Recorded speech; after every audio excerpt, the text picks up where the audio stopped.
ಸ್ನೇಹಿತರೆ ನಮಸ್ತೆ. ನಾನು ನಿಮ್ಮ ಪ್ರೀತಿಯ ಕಿರಣ್, ಸ್ಟಾಕ್ ಮಾರ್ಕೆಟ್ ಮೈಂಡ್ಸ್. ಸ್ನೇಹಿತರೆ, ದಿನಕ್ಕೊಂದು ವಿಷಯದ ಬಗ್ಗೆ ಆ, ಇವತ್ತು ನಾನು ತೆಗೆದುಕೊಂಡಿರೋ ವಿಷಯ ನಿಫ್ಟಿ PSU ಬ್ಯಾಂಕ್ ಅಂತ. ಸ್ನೇಹಿತರೆ, ನಾನು ಆಲ್ರೆಡಿ ನಿಮ್ಮ ಹತ್ರ ಮಾತಾಡಿದ್ದೀನಿ. ಪ್ರತಿ ದಿವಸ ಒಂದೊಂದು ಸೆಕ್ಟರ್ ಬಗ್ಗೆ ತಿಳಿಸ್ಕೊಡ್ತಾ ಹೋಗ್ತೀನಿ ಸ್ನೇಹಿತರೆ. PSU ಬ್ಯಾಂಕ್ ಅಂದರೆ ಗೌರ್ಮೆಂಟ್ ಬ್ಯಾಂಕ್ಗಳು. ಓವರಾಲು ಸ್ನೇಹಿತರೆ, ಈ ಒಂದು ಇಂಡೆಕ್ಸಲ್ಲಿ 12 ಸ್ಟಾಕ್ಗಳು ಇದೆ ಸ್ನೇಹಿತರೆ. ಆಲ್ಮೋಸ್ಟ್ ಎಲ್ಲರಿಗೂ ಗೊತ್ತಿರುತ್ತೆ ಸ್ನೇಹಿತರೆ, PSU ಬ್ಯಾಂಕ್ ಅಂದರೆ ಗೌರ್ಮೆಂಟ್ ಬ್ಯಾಂಕ್ಗಳು ಜಾಸ್ತಿ, ಹಳ್ಳಿ ಕಡೆ ಜಾಸ್ತಿ ಚಿರಪರಿಚಿತವಾಗಿರ್ತವೆ, ಬೆಂಗಳೂರು ಕಡೆನೂ ಇರುತ್ತೆ.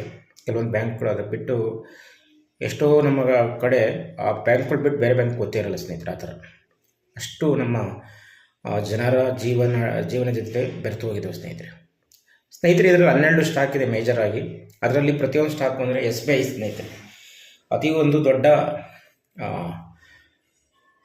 ಒಂದು ದೊಡ್ಡ ನೆಟ್ವರ್ಕನ್ನು ಹೊಂದಿರುವ ಸಂಸ್ಥೆ ಅಂದರೆ ತಪ್ಪಾಗಲಾರದು ಸ್ನೇಹಿತರೆ.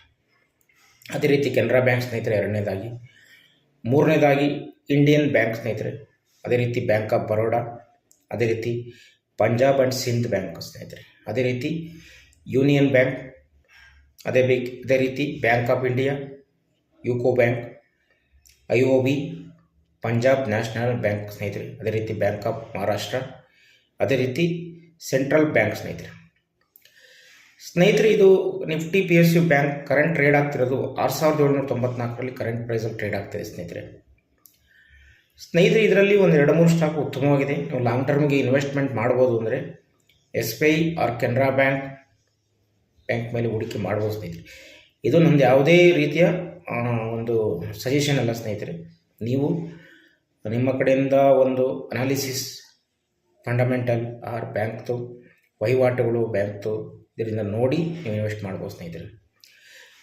ಇವತ್ತಿನ ವಿಷಯ ಇದಾಗಿತ್ತು, ನಿಫ್ಟಿ PSU ಬ್ಯಾಂಕ್ ಆಗಿತ್ತು.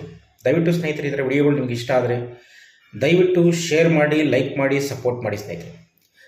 ಪ್ರತಿಯೊಬ್ಬರಿಗೂ ಸ್ನೇಹಿತರೆ ಹೇಳ್ತೀನಿ ಕೇಳಿ, ಪ್ರತಿಯೊಬ್ಬರಿಗೂ ಫೈನಾನ್ಷಿಯಲ್ ಫ್ರೀಡಮ್ ಆಗಬೇಕಾಗುತ್ತೆ. ಫೈನಾನ್ಷಿಯಲ್ ನೀವು ಎಷ್ಟು ದುಡಿತೀರಾ, ಯಾವ ರೀತಿ ಇನ್ವೆಸ್ಟ್ ಮಾಡ್ತೀರಾ ಅನ್ನೋದ್ರ ಮೇಲೆ ನಿಮ್ಮ ದೀರ್ಘಾವಧಿಯ ಒಂದು ವ್ಯಾಲ್ಯೂ ಏನಾಗುತ್ತೆ ಅನ್ನೋದು ಇಂಪಾರ್ಟೆಂಟ್ ಆಗುತ್ತೆ ಸ್ನೇಹಿತರೆ. ಅದಕ್ಕೋಸ್ಕರ ಪ್ರತಿಯೊಬ್ಬರು ಎಲ್ಲ ವಿಷಯಕ್ಕೂ ತಿಳ್ಕೊಳ್ಳೇಬೇಕಾಗತ್ತೆ. ತಿಳಿದುಕೊಂಡು ಅದರಲ್ಲಿ ಅದೇ ರೀತಿ ಇನ್ವೆಸ್ಟ್ಮೆಂಟ್ ಮಾಡಿ ಸ್ನೇಹಿತರೆ. ಥ್ಯಾಂಕ್ ಯು ಸ್ನೇಹಿತರೆ, ಥ್ಯಾಂಕ್ ಯು.